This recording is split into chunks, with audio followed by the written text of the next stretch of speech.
Hello students, आज के lecture में हम ये टॉपिक पढ़ने वाले हैं magnetic flux, Faraday's experiments, Faraday's laws of electromagnetic induction, Lenz law and law of conservation of energy. So let us start.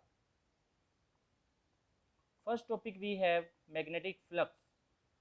Dear students, जैसे आपने इलेक्ट्रोस्टैटिक्स में पढ़ा था इलेक्ट्रिक फ्लक्स, वो क्या होता था? Electric field lines passing normally through the given area, electric flux होता था. वैसे ही अपने पास मैग्नेटिज्म में होता है magnetic flux. Means total number of magnetic field lines passing normally through the given area, that is known as magnetic flux. मान लीजिए कि किसी रीजन के अंदर मैग्नेटिक फील्ड एग्जिस्ट कर रहा है और उस रीजन में हम कोई एरिया ले लेते हैं. उस एरिया में से कितनी लाइंस पास हो रही हैं उसे कहते हैं मैग्नेटिक फ्लक्स. तो इसे ऐसे समझिए, मान लेते हैं मैग्नेटिक फील्ड यूनिफॉर्म है और वो इस तरफ है. अपने पास मैग्नेटिक फील्ड है इस तरफ और हमने कोई एरिया ले लिया. वो एरिया है ये एरिया, और इस एरिया का नॉर्मल इस तरफ है. मान लेते हैं ये एस एरिया है और उसका नॉर्मल है इस तरफ, और मैग्नेटिक फील्ड इस तरफ है. मैग्नेटिक फील्ड है बी और मैग्नेटिक फील्ड ने एरिया के साथ थीटा एंगल बनाया है. तो ये कितनी लाइंस इस एरिया में से पास हो रही हैं? देखिए, ये लाइंस नॉर्मली तो पास नहीं हो रही है, 90 डिग्री पे पास नहीं हो रही है, लेकिन थ्योरेटिकली मैग्नेटिक फ्लक्स कहा जाता है magnetic lines of force passing perpendicularly through the given area. तो हम क्या करते हैं, मैग्नेटिक फील्ड के कंपोनेंट रिजोल्व कर लेते हैं. मैग्नेटिक फील्ड का कंपोनेंट, जैसे ये मैग्नेटिक फील्ड इस तरफ है, तो इस मैग्नेटिक फील्ड के दो कंपोनेंट्स रिजोल्व कर लो. एक along the normal to the area और एक perpendicular to the normal to the area, means along the area. तो ये दो कंपोनेंट कौन कौन से आ जाएंगे?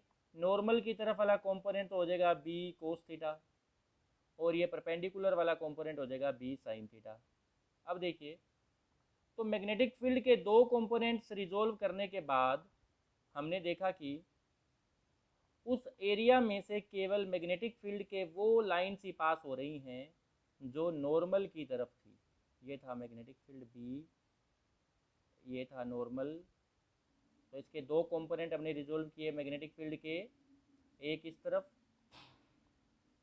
जो हो गया बी कोस थीटा, और एक इसके परपेंडिकुलर मतलब एरिया की तरफ वो हो गया बी साइन थीटा.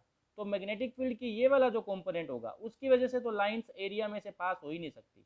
मतलब बी साइन थीटा कंपोनेंट्स की वजह से कोई मैग्नेटिक फील्ड की लाइन एरिया में से पास नहीं हो सकती. तो कौन सी लाइन पास होगी? जो बी कोस थीटा वाले कंपोनेंट्स होंगे, केवल वो. इसीलिए फ्लक्स अपने पास क्या हो जाएगा? मैग्नेटिक फ्लक्स अपने पास बन जाएगा magnetic flux is equal to B cos theta multiplied by area. B cos theta means वो कंपोनेंट मैग्नेटिक फील्ड का जो नॉर्मल की तरफ है, इनटू एरिया. अब एरिया कितना है? एस. तो इसलिए अपने पास फॉर्मूला क्या बन गया? That is B S cos theta. और अगर इसको डॉट प्रोडक्ट की फॉर्म में हम लिखेंगे तो that will be B dot area vector. तो ये अपने पास बन जाएगा, और एरिया को ऑलवेज नॉर्मल की तरफ रिप्रेजेंट किया जाता है. ये था मैग्नेटिक फील्ड, मैग्नेटिक फ्लक्स. सो देखते हैं, magnetic flux through any area is the number of magnetic field lines passing normally through that area, through that surface. हम ये टॉपिक पिछले चैप्टर में भी डिस्कस कर चुके हैं, हमने इससे पहले भी ये डिस्कस किया हुआ है. It can also be defined as the product of area of the surface and component of magnetic field normal to the surface. हमने अभी भी ये देखा. ये देखिए, ये एरिया डी एस और ये इसका नॉर्मल. मैग्नेटिक फील्ड है ये. मैग्नेटिक फील्ड के दो कॉम्पोनेंट्स रिजोल्व किए, B cos theta and B sine theta. B sine theta वाला कंपोनेंट इधर होगा, जिसकी वजह से कोई भी मैग्नेटिक फील्ड की लाइन एरिया में से पास नहीं होगी. सारे ये लाइन्स ही पास होंगी जो एरिया के परपेंडिकुलर होंगी वो. ठीक है. तो फ्लक्स कितना हो गया? बी डॉट डी एस मतलब B D S cos theta. अब direction of D S always normal की तरफ ही ली जाती है.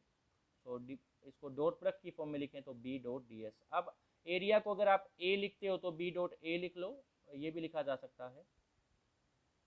नाउ मैग्नेटिक फ्लक्स पॉजिटिव हो सकता है. कब होगा मैग्नेटिक फ्लक्स पॉजिटिव? अगर थीटा की वैल्यू कोस थीटा पॉजिटिव हो, देखिए कोस थीटा पॉजिटिव होगा तो मैग्नेटिक फ्लक्स पॉजिटिव आ जाएगा।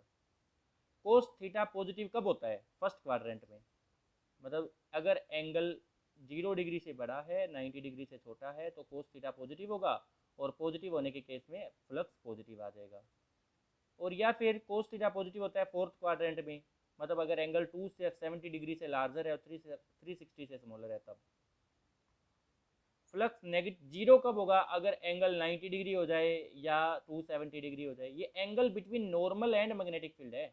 एक सिचुएशन देखिए, मान लीजिए कि आपके पास एरिया है ये, मैं अभी एक एरिया दिखाता हूँ। मान लीजिए ये एरिया है, दिस इज एरिया, और इसका नॉर्मल है ये इस तरफ, और मैग्नेटिक फील्ड लाइन है ऐसे, ये मैग्नेटिक फील्ड लाइंस। तो मैग्नेटिक फील्ड लाइंस आपने देखा ये तो एरिया के पैरेलल है। अगर एरिया के पैरेलल है मैग्नेटिक फील्ड लाइंस तो वो नॉर्मल के साथ 90 डिग्री का एंगल बनाएंगी, ये एंगल 90 डिग्री होगा। और अगर एंगल 90 डिग्री हो गया तो कोई भी लाइन इसमें से पास हुई नहीं। आपने देखा कि सारी मैग्नेटिक फील्ड लाइंस एरिया के पैरेलल थी और वो एरिया में से पास हो ही नहीं पाई। सो मैग्नेटिक फ्लक्स कितना हो जाएगा? 0 डिग्री। तो ये एंगल 90 डिग्री और 270 डिग्री हमने क्या रिप्रेजेंट किया है? ये नॉर्मल एंड मैग्नेटिक फील्ड के बीच में एंगल होता है। सो एंगल 90 डिग्री 270 डिग्री होने पे फ्लक्स 0 होगा। इसी तरीके से अगर एंगल 90 डिग्री से तो बड़ा हो 270 डिग्री से छोटा हो, मतलब सेकंड और थर्ड क्वाड्रेंट में हो, तो उस केस में आपके पास मैग्नेटिक फ्लक्स नेगेटिव होगा। मैग्नेटिक फ्लक्स की वैल्यू नेगेटिव लिखी जाएगी। अब ये नेगेटिव किस केस में होता है इसका भी एक केस देख लीजिए। मान लेते हैं अपने पास कोई 3 डायमेंशनल बॉडी है, जैसे मान लेते हैं ये अपने पास कोई क्यूब है, और इस क्यूब में हमें फ्लक्स निकालना है, टोटल फ्लक्स कितना होगा।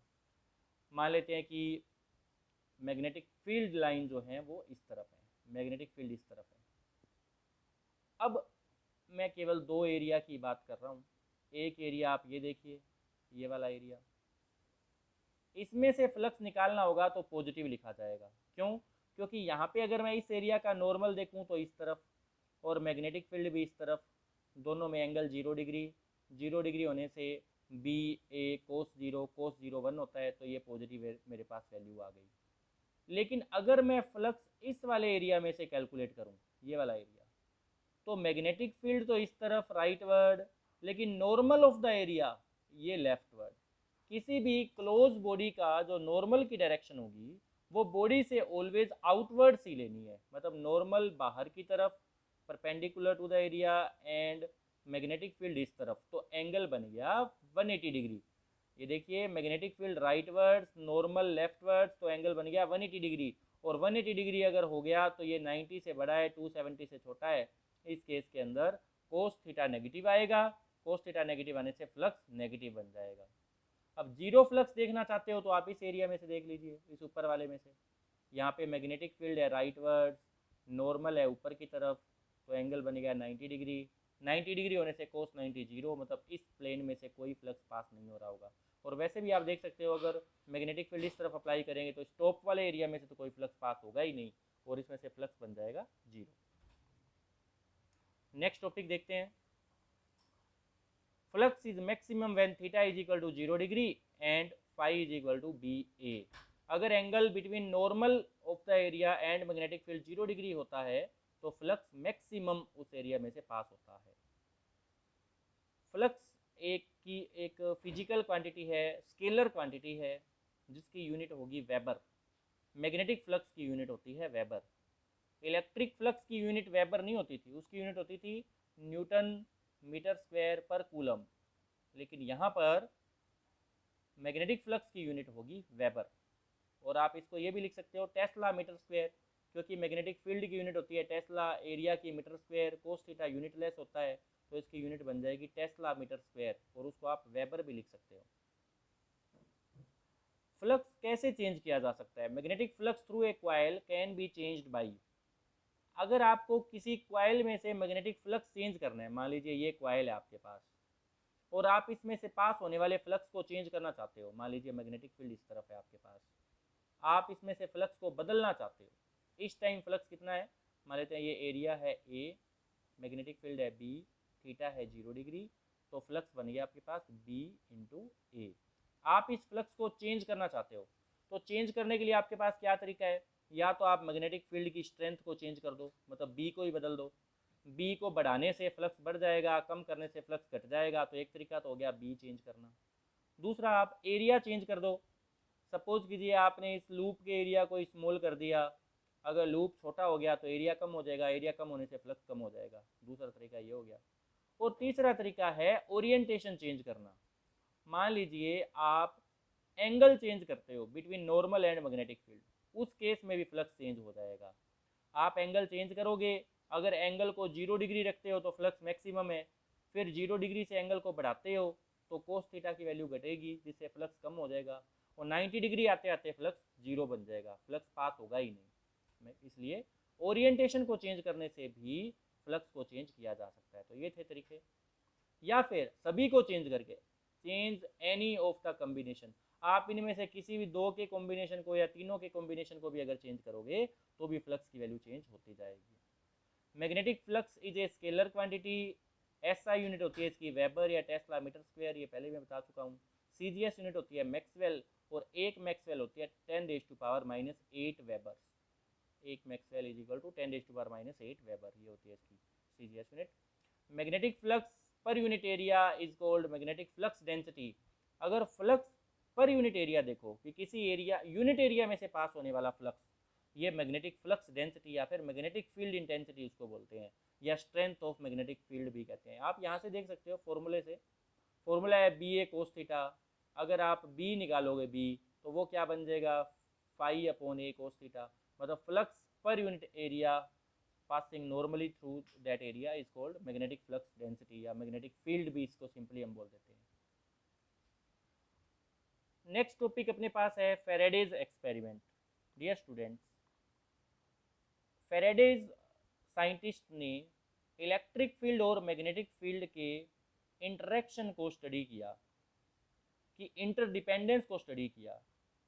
फेराडे ने कुछ ऐसे एक्सपेरिमेंट्स किए जिससे ये पता लगा कि अगर कोई कॉइल में मैग्नेटिक फील्ड को चेंज किया जाए, सपोज कीजिए कि कोई कॉइल है और कॉइल के में जो मैग्नेटिक फील्ड एसोसिएटेड है, मैग्नेटिक फील्ड उसके अंदर बढ़ाया जाए, कॉइल के अंदर मतलब किसी मैग्नेट को पास लाकर या कॉइल को मैग्नेट के पास ले जाकर, या मैग्नेटिक फील्ड को कम किया जाए, magnetic flux, actually magnetic flux को चेंज करना होता है। किसी कॉइल में से पास होने वाले मैग्नेटिक फ्लक्स को बढ़ाया जाए या मैग्नेटिक फ्लक्स को कम किया जाए, तो उस कंडीशन में क्या होता है, उस कॉइल के अंदर अपने आप ही इलेक्ट्रिक करंट फ्लो करने लग जाता है, अगर सर्किट क्लोज है तो। और अगर सर्किट क्लोज नहीं है तो उस कॉइल के एंड्स के अक्रॉस एक ईएमएफ डेवलप हो जाती है, वोल्टेज डेवलप हो जाती है। ऐसे एक्सपेरिमेंट फेराडेज ने करके देखे, जो अब इस स्लाइड में है। ये देखिए क्या है, अगर एक मैग्नेट को एक कॉइल के पास ले जाया जा रहा है, इसे दोबारा से देखिए, ये मैग्नेट है, मैग्नेट का ये नॉर्थ पोल, ये साउथ पोल, ये दोनों तरफ दो कॉइल लगाई हुई है।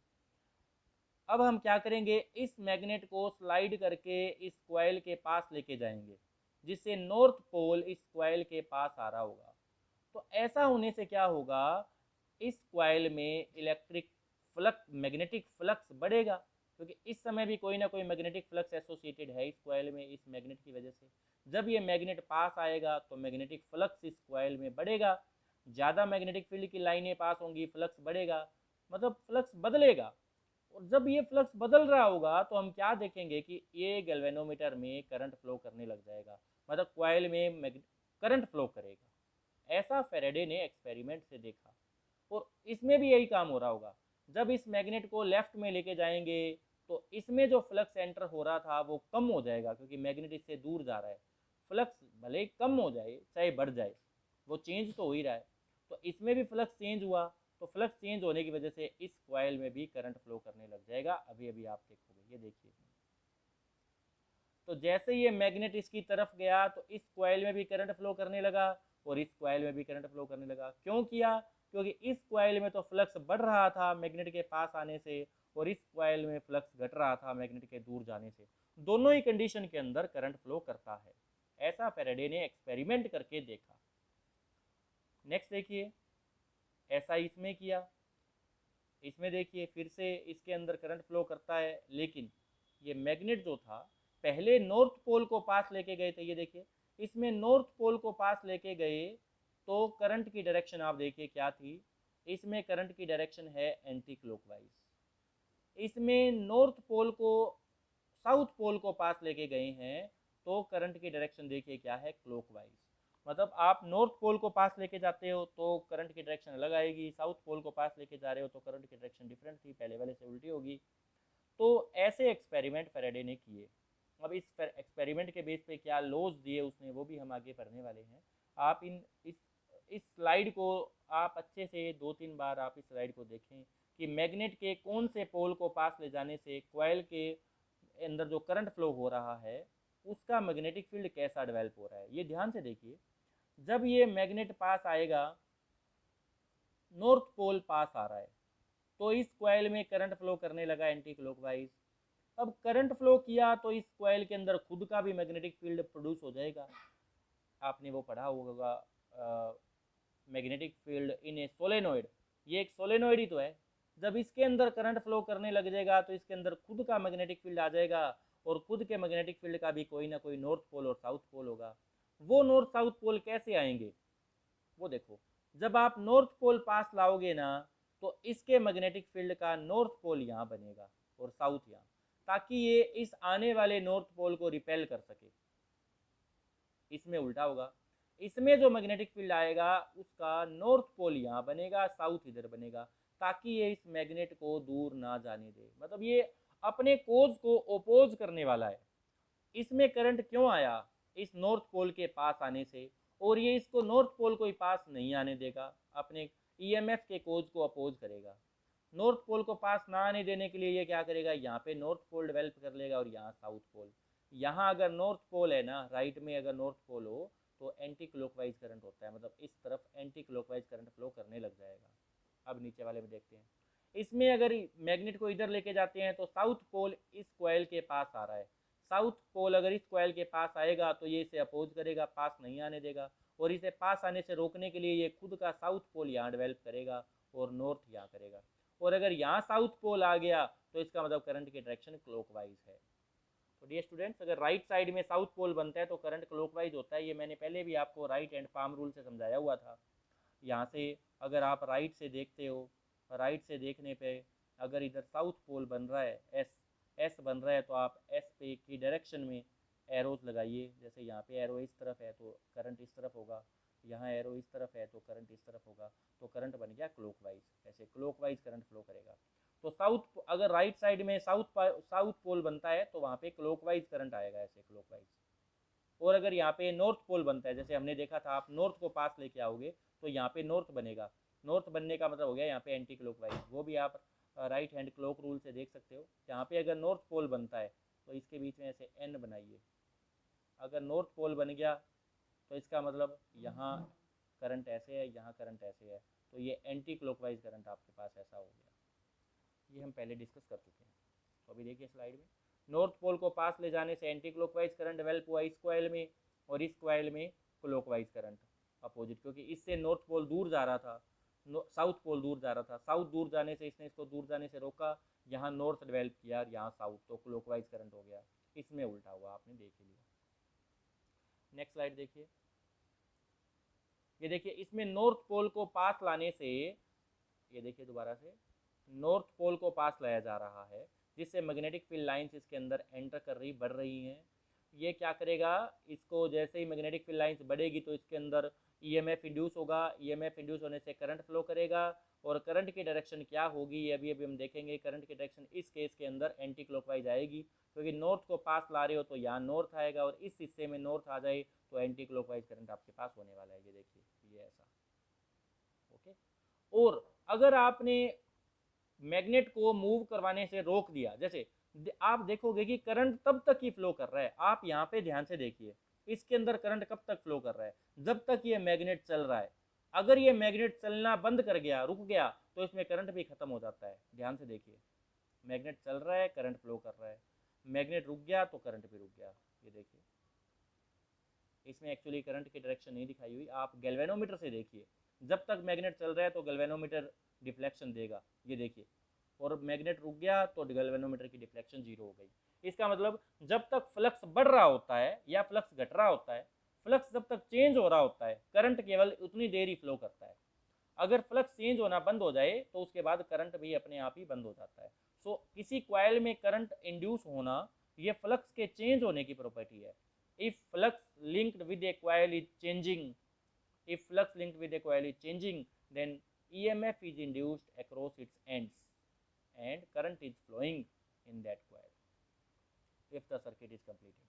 So magnetic flux linked with the coil changes relative to position of the coil. The magnet due to magnetic line of force cutting at the different angles at the same cross sectional area of the coil. तो magnetic flux बढ़ रहा है, इससे क्या हुआ, relative motion between the coil and the magnet, मतलब हमने क्या देखा कि क्वाइल और मैग्नेट में रिलेटिव मोशन हो रहा था, जिससे induced polarity of magnetism in the coil, coil के अंदर भी मैग्नेट इंड्यूस हो गया, क्वाइल के अंदर करंट फ्लो करने लगा। तो ये सारी टर्म्स देख लीजिए। The direction of the current in galvanometer and hence, मतलब गैल्वेनोमीटर में करंट फ्लो किया क्योंकि गैल्वेनोमीटर ने डिफ्लेक्शन दी थी। इसका मतलब करंट इंड्यूस होता है जब किसी क्वाइल और मैग्नेट में रिलेटिव मोशन होता है।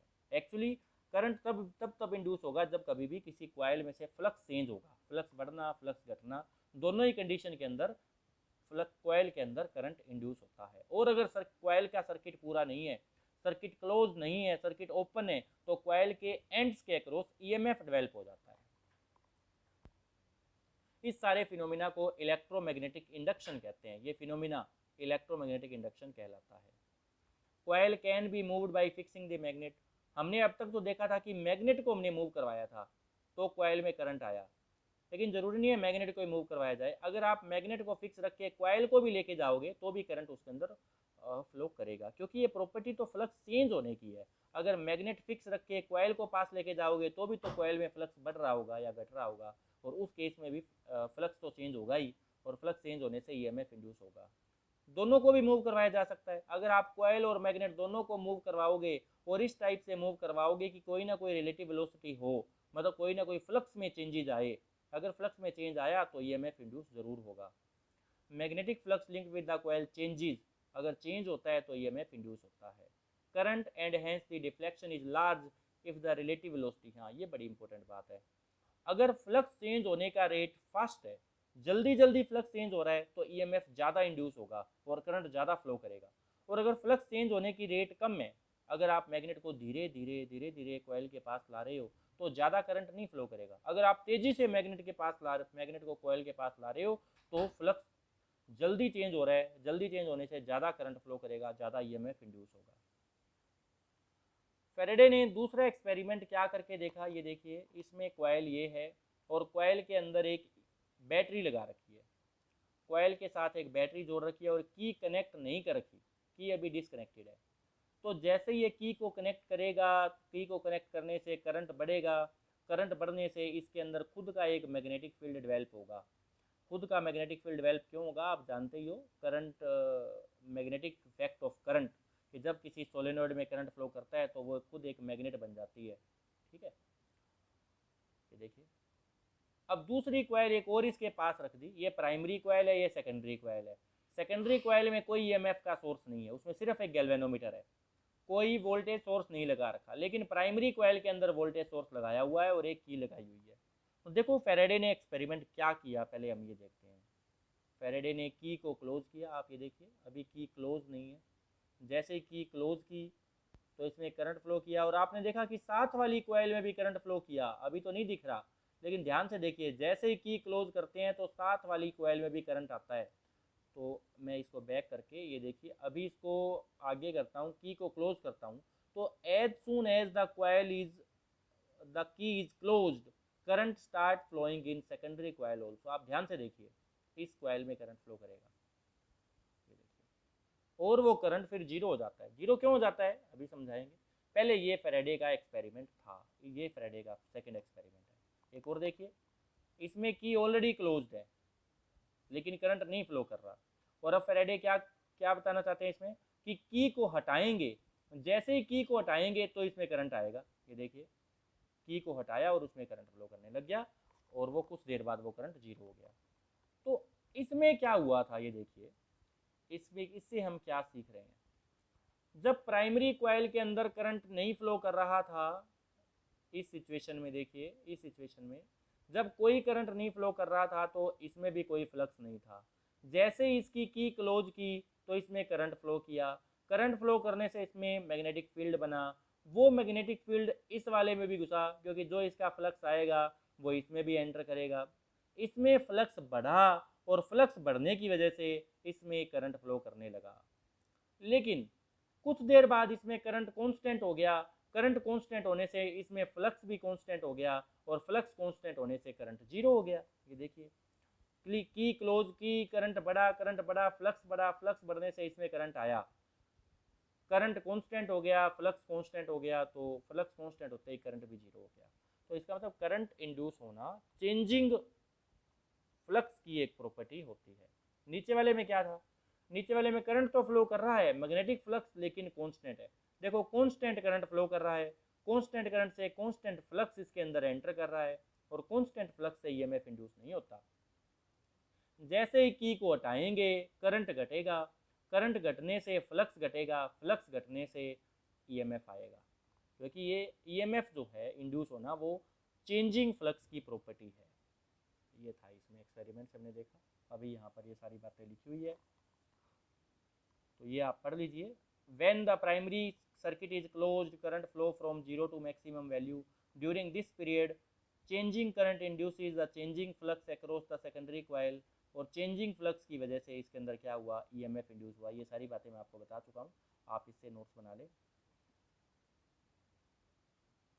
तो ये मेन बातें हैं। देखिए, when the primary circuit is open the current decreases from maximum value to zero. जब हमने की को ओपन किया, ओपन करने से क्या हुआ? करंट घटा, करंट घटने से फ्लक्स घटा, फ्लक्स घटने से करंट ईएमएफ इंड्यूस हुआ, और सेकेंडरी कॉइल के अंदर करंट फ्लो करने लग गया। तो करंट तभी फ्लो करेगा अगर फ्लक्स चेंज हो रहा है, चाहे फ्लक्स बढ़ रहा है चाहे फ्लक्स घट रहा है। ये चेंजिंग फ्लक्स की प्रॉपर्टी होती है। ये टॉपिक हो चुका है। अब इन एक्सपेरिमेंट्स के बेस पे फैराडे ने लॉज दिए, दो लॉज दिए। वो लॉज क्या हैं? पहला लॉ जो है फैराडे का, वो तो डेफिनेशन ही है इलेक्ट्रोमैग्नेटिक इंडक्शन की। वो देखिए क्या है। First law, whenever there is change in magnetic flux linked with a circuit, an EMF and hence a current is induced in the circuit। बिल्कुल सिंपल सी बात है, जब किसी सर्किट में या किसी कॉइल में फ्लक्स चेंज होगा तो उस कॉइल के अंदर EMF या फिर करंट इंड्यूस होगा। दिस करंट और EMF last only as long as the magnetic flux is changing. ये इंड्यूस्ड करंट केवल तब तक ही रहेगा जब तक फ्लक्स चेंज हो रहा है। फ्लक्स अगर कांस्टेंट हो गया तो करंट भी जीरो हो जाएगा। ये फर्स्ट लॉ। सेकंड लॉ में उसने ये बताया कि कितना ईएमएफ इंड्यूस होता है, सेकेंडरी कॉइल में कितना ईएमएफ या कितनी वोल्टेज इंड्यूस हुई। उसने ये बताया कि ईएमएफ जो इंड्यूस होता है ना, that is directly proportional to rate of change of magnetic flux with respect to time. जितना जल्दी फ्लक्स चेंज होगा, जितना फास्टली फ्लक्स चेंज होगा, उतना ही ज़्यादा ईएमएफ आएगा। अगर आप धीरे धीरे फ्लक्स चेंज कर रहे हो तो कम वोल्टेज इंड्यूस होगी, तेज़ी से फ्लक्स चेंज कर रहे हो तो ज़्यादा वोल्टेज इंड्यूस होगी। तो इससे एक आइडिया लग जाता था कि कितना ईएमएफ इंड्यूस होगा, that is directly proportional to the rate of change of magnetic flux through that coil. ये था second law. EMF induced is directly proportional to rate of change of flux means d phi by dt। Directly proportional को हटाकर constant लगा दिया k, और वो constant 1 नहीं होता है, 1 एक्सपेरिमेंटली पता लगा k की वैल्यू 1 है, तो अपने पास फॉर्मूला बन गया E is equal to D phi by D T. मतलब अगर चेंज इन फ्लक्स को φ2 माइनस φ1 लिख दें, और फ्लक्स चेंज होने में मान लेते हैं स्मॉल टी टाइम लगा, कि इनिशियली फ्लक्स था φ1, फाइनली फ्लक्स हो गया φ2, और फ्लक्स चेंज होने में टाइम लगा स्मॉल टी, तो कितना ईएमएफ इंड्यूस होगा? Change in flux φ2 minus φ1 divided by time कितना लगा t, तो ये वैल्यू बन जाएगी ईएमएफ इंड्यूस की। डी स्टूडेंट्स, आज की वीडियो में हम यहाँ तक ही स्टडी करेंगे। हमने पढ़ा मैग्नेटिक फ्लक्स क्या होता है, Faraday's experiments and Faraday's laws. Next video में हम लेंज लॉ स्टडी करेंगे, और ये देखेंगे कि Lenz law obeys law of conservation of energy. That is very very very important topic, और मोशनल ईएमएफ को हम स्टडी करेंगे। So till then, thank you very much. Stay home, stay safe. Thank you.